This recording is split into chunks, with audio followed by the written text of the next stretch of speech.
يا اسطى حرام السؤال ده اصلا. ليه انت تقول لي من اساسيات البيع اللي هي ايه؟ انا اقول لك التفاوض تقول لي لا نيجوشيشن. تعرف تشتغل تحت ضغط ده بس بقلع يعني فاهم. شايف نفسك فين كمان 5 سنين؟ يا اسطى حرام السؤال ده اصلا. ده الحاد.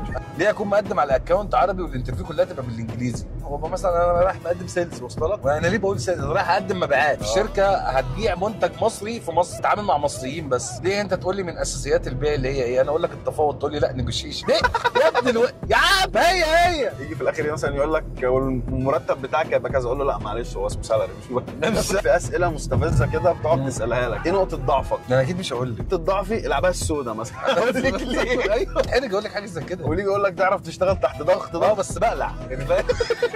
في مثلا سؤال كده برضه جه يساله لك، يقول لك لو حصل خلاف بينك وبين مديرك تعمل ايه؟ ترد على سؤال زي كده ازاي؟ لا انا راجل بحترم مديري وهو بيحترمني، وما بيننا كل الود والمحبه اللي في الدنيا كلها طبيعي. بس هو عارف ان انا يعني ما بشتغلش غير والمطوه في جنبي. اخويا بتطلع يا اسطى سهله، حط على الترابيزه عايز تديني تذكره براحتك انا بكيفك.